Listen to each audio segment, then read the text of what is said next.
Welcome to the Rangers News YouTube channel. My name is Cameron Willis, and once again I'm joined by James Black and Jordan Carlisle. And after what has been a pretty eventful week at Rangers since the last time the kind of three of us got together for one of these roundup videos, a lot has happened. Not least the kind of like a pulse racing European match, and then Rangers won 7 points of the title, and then obviously before all that the kind of stuff with the COVID 5 as it became known. So we're just going to go through the last week or so, but before we do, if you haven't clicked like and subscribe yet, please do it now. It really helps the channel grow. We recently passed 5k, and yeah, we want to get 6k as fast as we can. So yeah, let's dig into this, lads. I think we should start off with probably the kind of crux of what we were talking about last week. And last week when we were talking about the COVID stuff, we didn't really have a clue what was happening. It was kind of feisty conversation and stuff. And since then, an extra 3 players have kind of been incriminated in it by Rangers, who kind of led the conversation, came out. Steven Gerrard explained what was going on. A very despondent and angry looking Steven Gerrard. I don't think that he was one bit amused by the entire thing. And we found out Bongani Zungu, Nathan Patterson, Calvin Bassey, Brian Kinnear and Dapo Mabudi all attended a house party, got self-isolating and awaiting the wrath of Steven Gerrard when they return to Ibrox. So yeah, James, we'll go to you first. Angry looking Steven Gerrard, I don't think there probably will be a chance for it, but there really shouldn't be. I think that they've really hurt the managers. Some of them are done. Zungu's done. We won't see Bongani Zungu in the Rangers top again. I think we can absolutely hang with hat on that one. Dapo Mabudi's done. His contract's up in the summer. He was on loan at Queen of the South. He's finished. Brian Kinnear, probably going to say he's done. He's rated highly enough, but I think he's at a point where there's enough guys at a similar point. He's done. Nathan Patterson's the difficult one. Gerrard seems to really rate him. He's shown that he's got a really bright future ahead of him, but at 19, this is the kind of point where he needs to be shown that he's got that maturity to go on and become a regular first team player, that he's making the sacrifices and everything else to do what needs to be done to make his name at Ibrox, and he's kind of pissed it away from me. Gerrard might give him another chance. I wouldn't, personally. I would look to sell him at the highest bidder in the summer. What about you, John? Well, I mean, me and James were pretty on top of this last week, weren't we, as things turned out, I think. But yeah, I forgot about Bassey as well. He can go too. He can. As a revolving door. Yeah, I was getting some stick in the comments and that, but I stand by. Rightly so. No, but I don't think that you can make a judgment call on something, particularly when it comes to this COVID-19 situation, man. You know what I mean? Because people have got to make decisions based on themselves, and you can't really judge at the end of the day. And I think I was getting a wee bit of stick as if I was like saying it was okay. That's not what I was saying at all. I don't think it's right to judge people before you know the entire ins and outs of it. And the pile-on was a little bit unsettling before we had Rangers leading the conversation. I think the way that Rangers handled it, and the same with Edmondson and Jones, was classy. I trust everything that they'll do. But yeah, what do you think about the future, you guys? Yeah, I think it's there's no doubt that Zungu's done.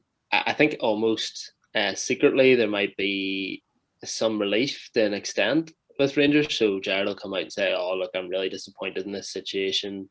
When he was like, "Yes, I do think it's harmed his chances of getting a permanent deal." He wasn't getting one anyway. But also, I think Rangers had given a level of assurance that they would look to seek a permanent deal in the summer. So there was no obligation, but I think there's stuff from it that Amiens were saying, look, he signed this contract extension, we expect to get money for him in the summer. But there was no chance based on his sort of performances and his lack of playing time that was actually going to happen. So this has made it very easy for Rangers. They can just point to it and say, look, he breached the regulations. He did it to himself. We can't sign him here.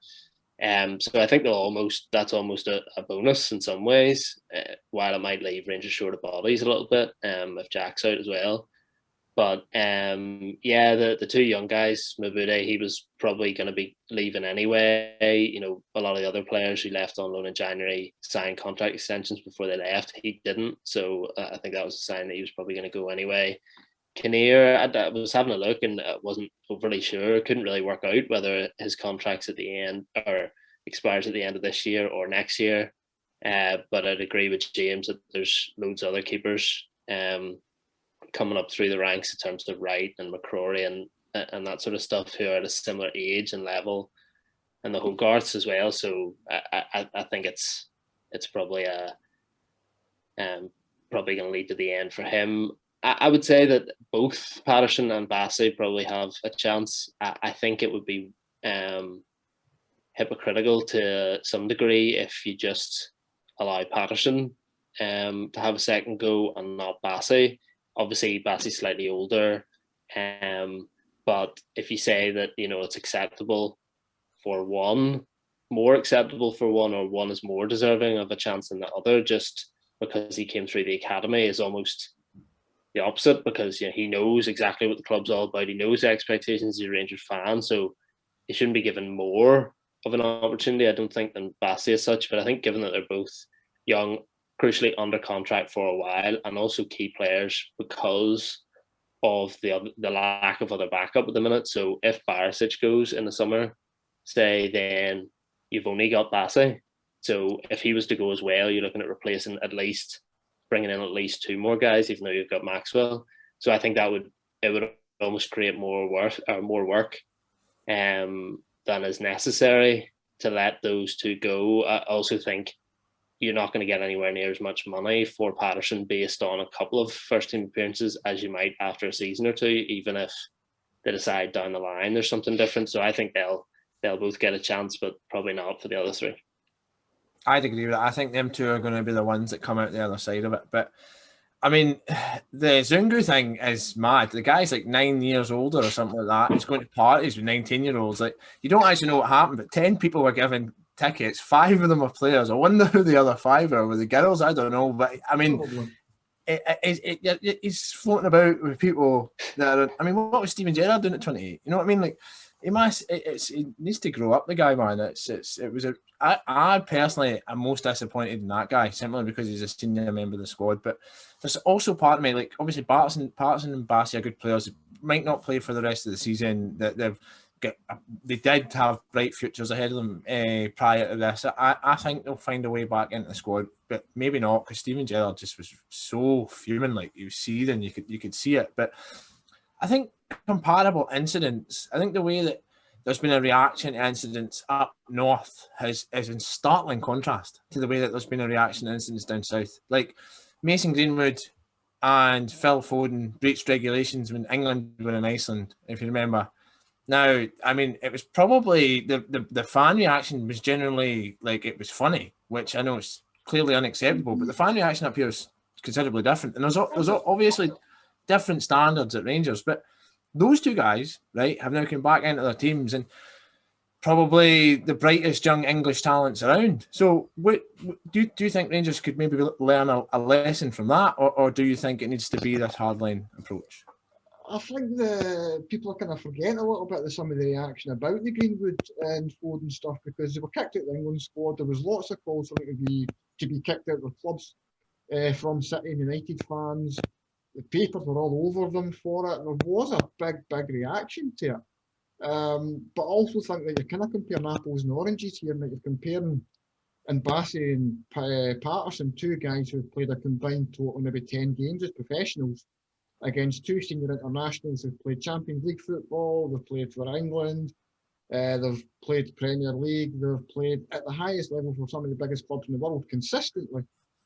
And there's a different kind of value to their respective clubs. If Rangers were to get rid of Bassey or Patterson, they'll find another club, but you're not going to have some of the biggest names in world football lining up to sign them. Barca's not going to be going, oh Christ, Nathan Patterson's available in a free transfer. Milan aren't, Bayern aren't, Falkirk might. Middlesbrough might. No, but I'm just picking the clubs out here. You're not going to be getting elite level clubs. You're going to be getting fair to middling sides where it might carve out a decent enough career. And there's a difference in that, for Rangers' perspective, in that these are guys who any of the 5 of these players. And if Rangers feel that these guys have acted in a way that, no, we're not going to put up with that, then get rid of them. It's happened to better before in the past. Well, I mean, yeah, it's interesting. I haven't really thought of the contrast. I do sort of vaguely remember at the time the paper reaction. I can't really speak for the fan stuff. I didn't see much of that, but I mean the paper reaction was pretty strong to the England stuff initially. But yeah, as you say, they're both playing now, and it's as if it hasn't really happened. They're both, competing at the top end of the league. Whereas certainly it was different. Yes, I agree in terms of how much they're worth to the clubs, but it has been slightly different in the fact that Jones and Edmondson don't do it, and it's they'll never play again. And it was almost accepted, but again, they are fringe players to start off with, and again, that's a narrative around this. So yeah, I agree that there's a difference to that slightly, and there's a sense that it was maybe more of a short-term blip for the guys in England, whereas, or in those instances particularly, whereas here this could be their whole career. So yeah, I agree. There's sort of a contrast there, but yeah, there are different situations, and also I think that's just the narrative, isn't it, or the nature of how things are up here. That things are so strong, opinions are so strong, people care about it so much. It's so integral to people in terms of their daily life, and the fact that everyone is fans on either side in Glasgow. The ultimate dream is to play for your club. So if you're seen as not respecting that, then it provokes an absolute outcry. No, so when you're talking about the outcome, right? If Rangers were to give any of these players an in, or if they were to sack them all, regardless, if Rangers were to come to, will you trust Rangers' conclusion of this matter, or if they decide to keep players on, would it leave you unhappy? I wouldn't make me unhappy if they're kept on. It would need to be consistent, though.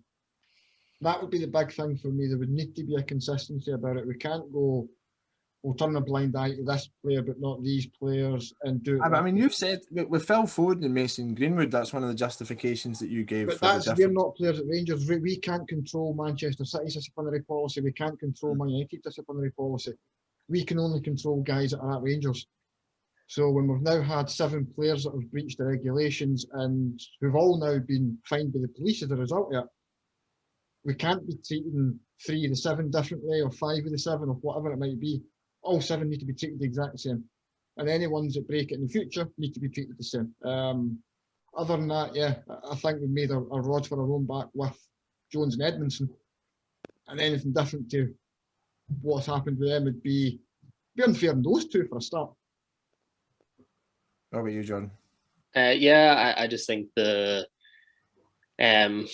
contract situations allow there to be a variation in it without it being hypocritical.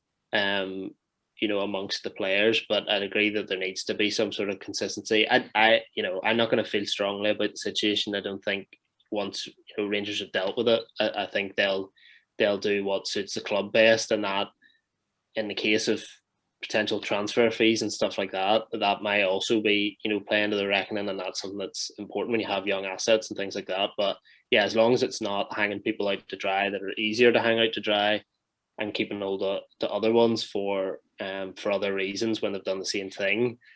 So yeah, some consistency, but I think the pain, presumably, that a couple of those players, Patterson, for example, have been feeling in the last 10 days since it's happened, and will be feeling until the end of the season when they don't play, is going to be plenty of punishment anyway. So no matter whatever comes from that, I'm sure he'll have learned his lesson from that, regardless of formal punishments and things like that. So, yeah, it's up to them to deal with it now, and whatever way they go, I think just do whatever's right for the club. Yeah, I trust it. I trust what the club are going to do with it. I do think it's a wee bit different when the players are more valuable.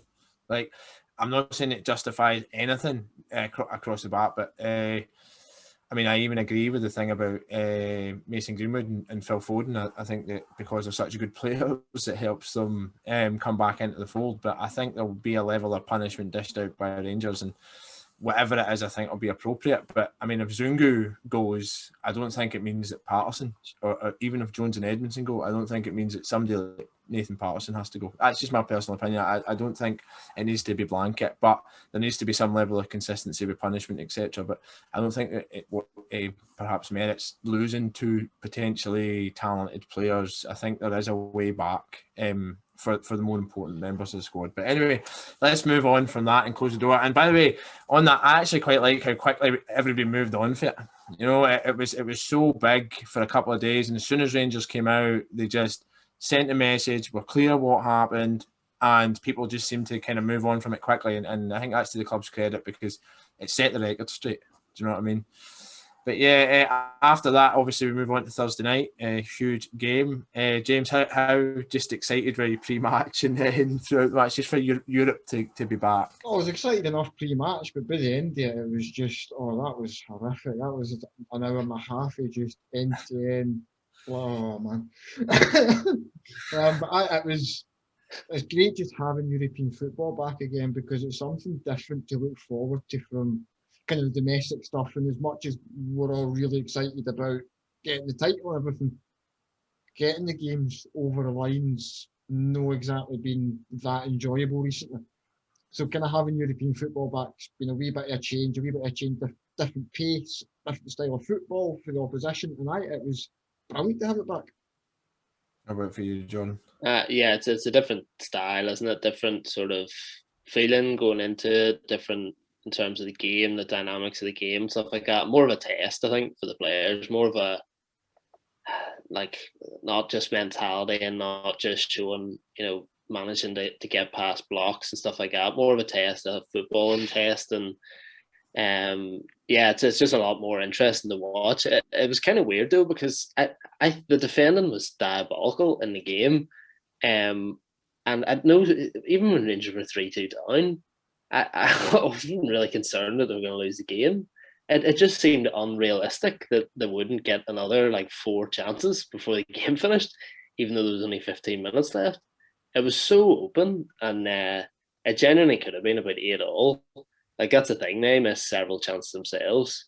They probably should have scored more, which is slightly concerning considering they're missing about 78 players and all that. But I mean, it is just a little bit weird that obviously the defense been rejigged slightly, and that could have played a role in it. But it's not even like Rangers' defensive record has been so good so far this season that it doesn't even, no one really even cares. They've already proven themselves defensively, and it's just about, it was a game that people could just enjoy, I think, and the fact that Rangers came out on the winning side of it is no surprise, because there's been great games so far already in this competition, the Standard Liège one, and a couple of high-scoring draws against Benfica, but they haven't lost any of them, and they've just got a brilliant habit in terms of the European competition. So, yeah, it was a great watch, a couple of great goals, some madness and injuries and just everything. I know, it was a game that was. We did the post-match for it, man, and it was fun to do, but it was so hard to squish everything. And we kept going back to everything that was happening. We just skipped the last 20 minutes. It was madness. It was one of the most entertaining games I've watched in ages, and it was just good to have it back, man. Good to have Rangers back. I thought it was a wee bit of a shock to the system, maybe, which is why it was so kind of frenetic, because what we've been playing beforehand and just getting it over the line. But this team clearly responds to playing in Europe. Do you know what I mean? And we lifted the game when we had to, and I agree with you. It felt like it was never in doubt, even though it was so bonkers.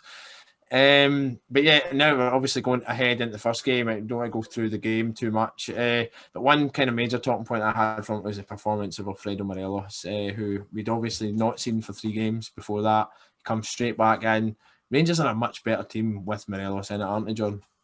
Yeah, he just links everything up so well, doesn't he? And draws defenders in and worries people. And I think obviously a great touch before Aribo's goal to get in there and that sharpness that we haven't always seen consistently this season. And yeah, in terms of when you look at his goal record as we do on a weekly basis, I think he's now second after the weekend. He's now second top scorer in the squad, joint with Roof on 12. Which is an okay return. It's absolutely nowhere near where he was at this time last season, but yeah, he brings something that Rangers have lacked when Roof is there, a physicality that they lack when Roof is there, and a control and sort of a shrewdness that they lack when Itten is there, I think, as well. So yeah, he's just a very good all-round player when he's on song like that, and he was a big part of it, I think. For you, James, was there any other players from the match that really kind of caught your eye or stood up and were counted? I thought Joe Aribo was fantastic. I thought he's had a really, really impressive game. He kind of drifted out it wee bits later as it went on, but those other players kind of stepped up where he'd been really important in the opening 45. But I just kind of want to touch on what Jordan was saying about Morelos as well, just how fantastic he's been the last couple of games. And the physical stuff that he brings. I actually think him and Joe Aribo are two players who can really bring out the best in each other if played kind of the right way together. Because Morelos has this habit of just creating so much space behind him by bringing defenders. He's like a magnet for defenders at times. And it lets players like Aribo just have that space to get into and really do what they do best. You've seen it with Aribo's goal at the weekend against Dundee United, his footwork and just the space that he makes himself and everything else. It's just so good. Aribo and Morelos just the last couple of games are just magic for me. What about Barisic's stare down of the keeper as well? How good. It was like his young boys. It doesn't work the same with the skinhead though. He needs a skinhead to really pull it off, man. See, he's related to gangsters or something. I mean, I got this allegedly related to gangsters or something like that, and somebody got shot or something over a move to Dynamo Zagreb. That's completely allegedly. It's on his Wikipedia page, so you know what I mean. It's been unverified. But yeah, I don't think you mentioned the guy. Yeah. I didn't know why he done it. The keeper must have said something. I know he was giving it. He was giving it. Been some verbals in the build up to it. I think, and Barisic was just like, well, have at it. It's also totally fair. Like you cannot if you're the keeper and you get like I think it's fair enough. If the referee's not stopping you, you can give out abuse, try and psych out the penalty taker. But if he then scores, you can't go mental if he gives it back to you. It's the exact same thing, legend, man. I'm all for it in football. Yeah, it's part of it. It's been one of the best bits, I think, is you getting to games this season when there's no fans in and hearing some of the back and forth between players. That's been fantastic this year. It was good, man. Barisic has got previous for that as well. You know what I mean? He loves it. So then obviously, before we move on, we've got the next leg coming up on Thursday. We'll do a preview of that as well. But yeah, I mean, without getting too ahead of ourselves, can Rangers go on and win it? But the tie of the competition. The competition, obviously. Why not? Tie's in the bag now. I'm only kidding. You can't take anything for granted. But how far can Rangers go, you think? It's your Donald Duck now. I think we're really at the point of the competition. The Rangers have shown that over 90 minutes, I think they can compete with anybody. I don't think there's anybody that's left in the Europa League that you can look at and go, they will absolutely destroy us. I think over 90 minutes or 180, I'm happy to try and take on anybody now. It's going to take a lot of luck, a lot of good fortune, and some better performances than we've seen at points, to be fair. But why not? Let's win it. Let's go to Gdansk. What about for you, John? By the way, do we count as having exemptions as journalists? Yeah, maybe, man. I think we'd be able to swing it. Then. Yeah, I don't know. There's some. I need to actually have a fuller look at who's left as well. In theory, if Rangers manage to get through, but I think, you know, the cliches will be it's all one game at a time stuff, but you need a massive bit of luck if you're going to get far. I do agree with James, though, that it's different to last year, I think, because when it got to stage, the last 16 against Bayer Leverkusen, they were too good in a lot of areas. Really solid at the back, lovely on the ball, and some Havertz, and so real creative players and pace, and it was just too much all at once. I think Rangers should be better equipped to deal with that this year. So yeah, I can't see any hammerings later on in the stages, and also just how well organised Rangers are in terms of that coaching team just sends them out so well organised. And I also, you know, I think had that been against a team, say the the Antwerp one, the first leg. Obviously, it's loose. It's 4-3. Defensively, it wasn't great. I couldn't see a game like that. I couldn't see Rangers opening themselves to a game like that if it was a bigger team they were playing against.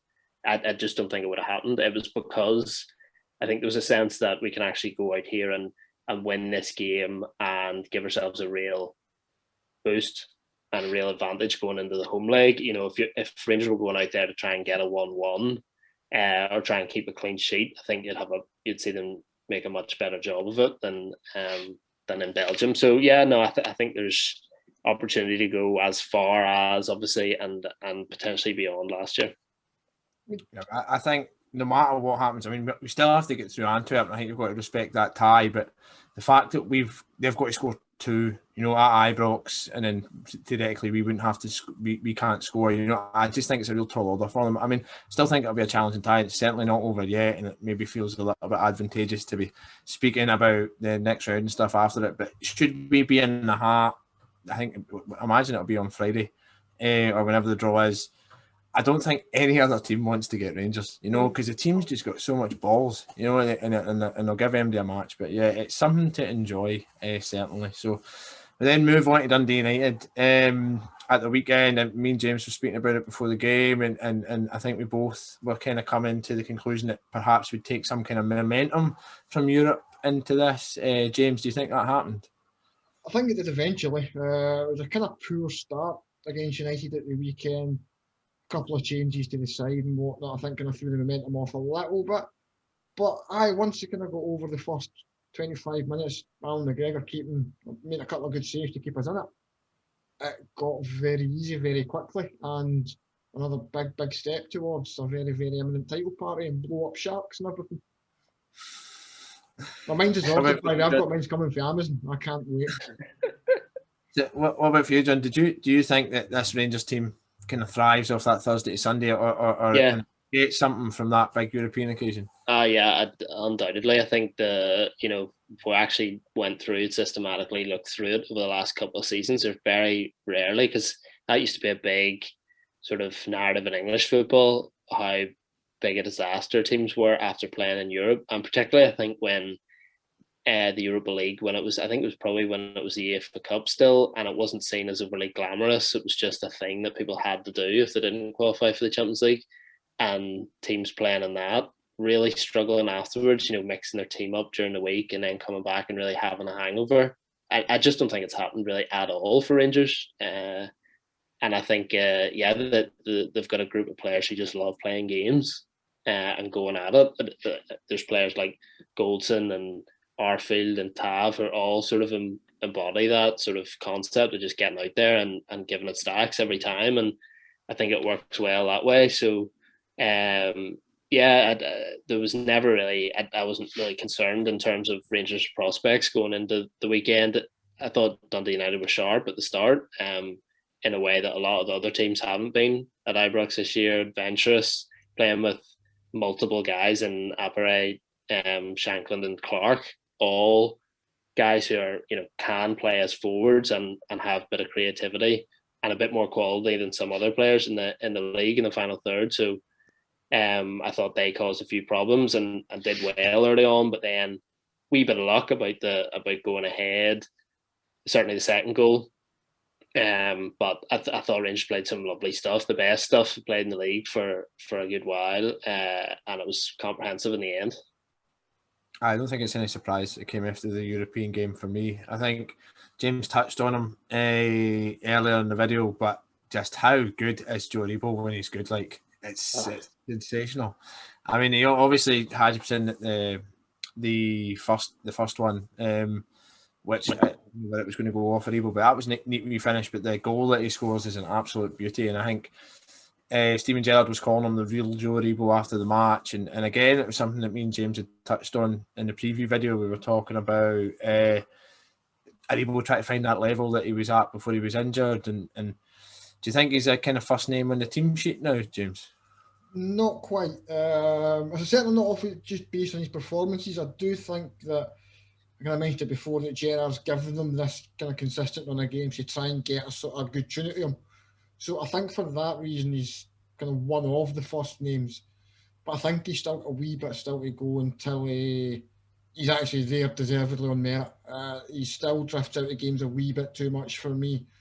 There's still times I think where his decision making can be a wee bit off, but he's certainly looking much more like the player he was at the start of the season when we were all absolutely raving about him. But for you, Jordan, how big a player is Joe Aribo for Rangers?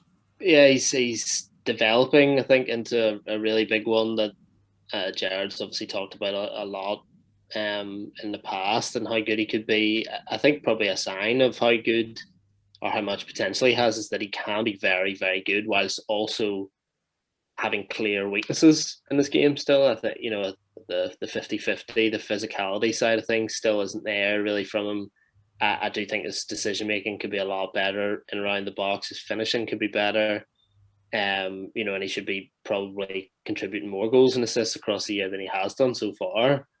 But he's so good on the ball. Like, he's incredible on the ball at times, and I think he's got a real good instinct for things that he's obviously talked before about not being overly coached and coming into sort of senior football and playing 11-a-sides fairly late.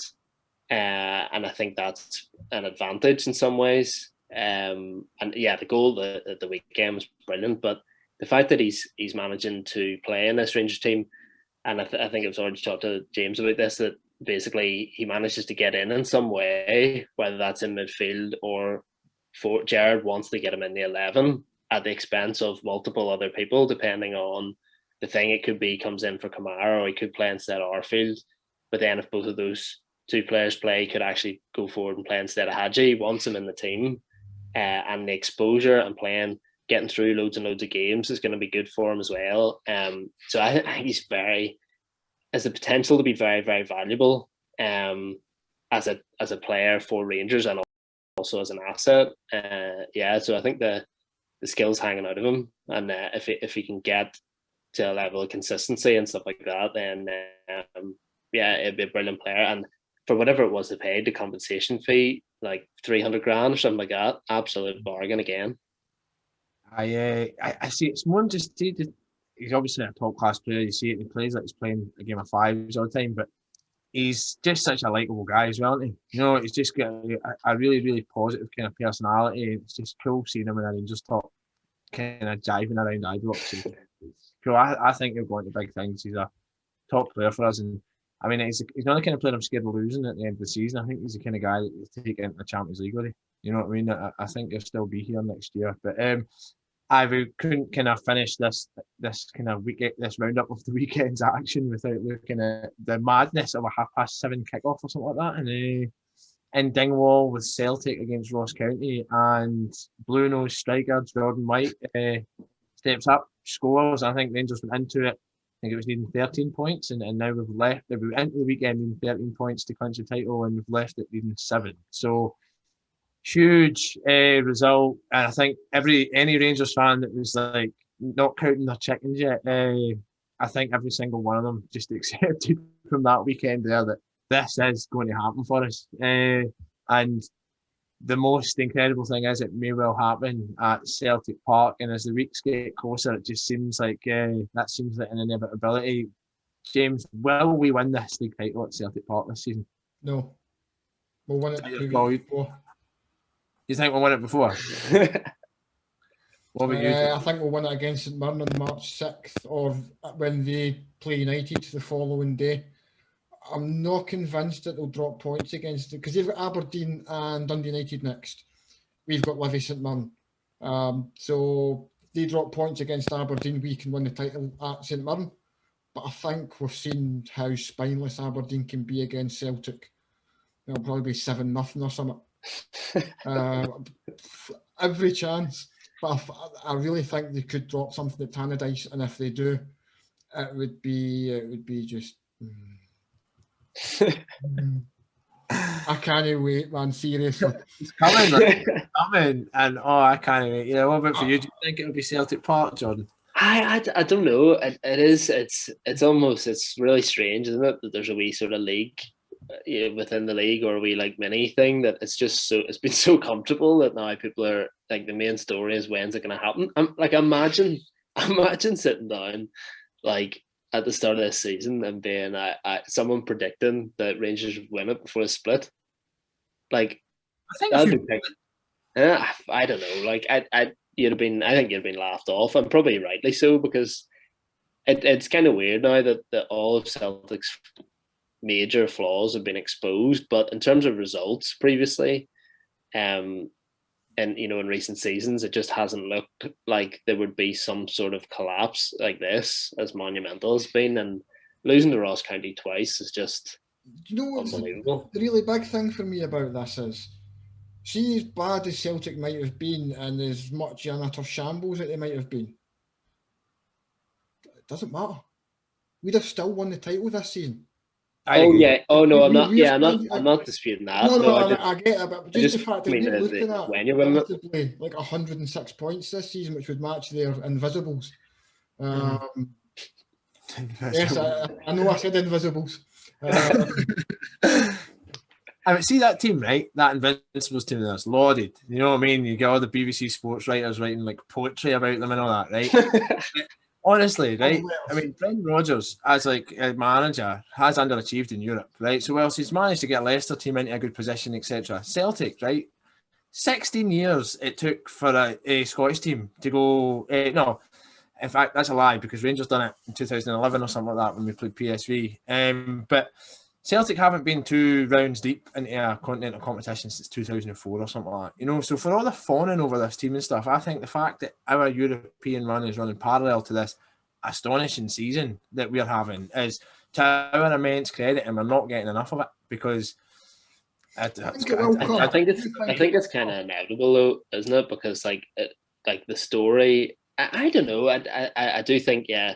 I think there's been a decent amount written about Rangers, and you see, especially earlier in the season, I think people saw there was sort of a shift in the tide, the defensive record, how ridiculous that was, then the winning streak and stuff like that. But I also think it's bound to take attention away, because as we've seen that, the reality is that a lot of time criticism and stuff like that does better in terms of stuff. So like if the record can cover, Celtic's demise, they're gonna do that, or any paper, big paper can cover stuff like that. It's gonna work for them.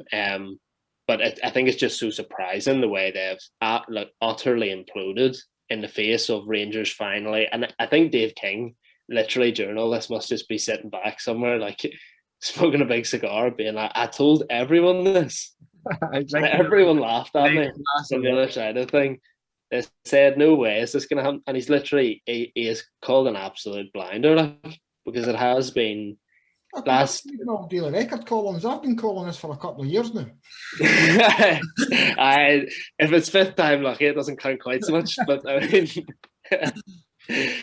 but he's like, it's just the fact that there was some pressure the last couple of years, but it just wasn't sustained long enough. And I think this shows that if it had been, this was on the cards. It just proves that it was. And yeah, Rangers have been relentless.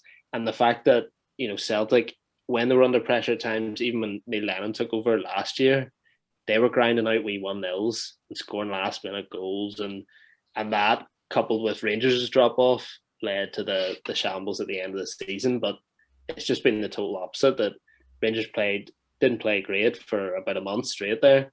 And barely dropped any points, still winning games, while Celtic are contriving to lose games out of nothing. And it's just the total opposite. And it's remarkable it's got this stage. But the question is whether to win it before. I don't know what is preferable. What I think, imagine Morelos scoring a winner at there. That's mad. It's genuinely mental. The concept of doing that. James is saying he thinks that we'll win it, right, when Celtic drop points Dundee United the Sunday before it, right? 2 weeks before it. 2 weeks before it will be. We'll have a whole the break, yeah. Building up to Rangers going to Celtic Park as champions and going. The thing is, I want to be playing when we win it. I want to be playing. I mean, even if we don't win it at Celtic Park, I want Rangers to be playing. I want the final whistle to blow. I want it to be jubilance. You know what I mean? Like, the idea of winning it in a game when they're playing, it's just going to be less of a party, isn't it? So, no, I mean, it's wild to think, right? Because if you remember back in 2012, we played them at Ibrox, and they could have won the league at Ibrox then, and we were like, no chance is that happening. You know, Sonny was that screamer and stuff, and we done so well. I mean, I know we nearly threw it away at the end. They got 2 guys sent off, and we conceded 2 goals, if you remember the match. But we didn't let it happen. I can still remember when we won it there last time. That's still. That's mad. You see that mad ex-Celtic defender saying that he still feels a great sense. Honestly, see if there was going to be fans there, I'd maybe be different in my view that I'd like to go there having already won it. Knowing that there was going to be 58,000 of them, absolutely spewing, would possibly change my view on it. But knowing that there's not going to be, then leads me to, I really want to see Neil Lennon spend 2 weeks squirming, insisting that he won't give Rangers a guard of honour, because it's going to be amazing. I know, this is his exact line on that is so perfect. Oh, honestly, it's that if it was us, we'd do it and all that. Like, on you go then, prove it. He just gets shown up to be a mug. You know what I mean? I mean, it's mad he's there as well. He's there, Brown's there, they're all there. You know what I mean? To see us like gallop to this title in a way that like it's been so impressive for Rangers and this team. I mean, this team, it's for everything that we've been through to now be in a position where we've got this team that's flying the flag for us in Europe, that's performing like this, that wants to play for us, it's full of good young talent and stuff. It's just it's kind of it's made all that dedication, all that loyalty, everything kind of worth it, you know. And we couldn't be in a better position now, and I'm so excited for when it happens. But for me personally, when it's Celtic Park, be a bonus. But I want to see Rangers play the day that we win it. You know, I don't want it to be because they slip up. I think it might be a wee bit more special. But to be honest, don't actually care. I just can't wait until we win it. Full stop. But amazing, absolutely unbelievable. We are now 3 matches away from winning the title. We have a huge tie to look forward to on Thursday. Unfortunately, there's not going to be a game this weekend because Livingston are playing St Johnstone in the Betfred Cup final, and that game's been rescheduled for Wednesday. So we'll need to wait till Wednesday after Thursday to get a Rangers fix. But is there anything else you want to kind of add from the week, or any kind of wee news stories that you want to mention? Nothing. Nope, have enough. Nothing that springs to mind. Ideal. Well, we'll be back later in the week with kind of preview for the Antwerp game, a reaction to the Antwerp game, and maybe some more content as well. If you enjoyed the video, please click like, please click subscribe, and join in the conversation below. Let us know what you think. Do you want us to win the league at Celtic Park? Do you think that we will? Do you think they'll slip up? Let us know below. Join in the conversation. Thank you so much for watching, and on the Rangers.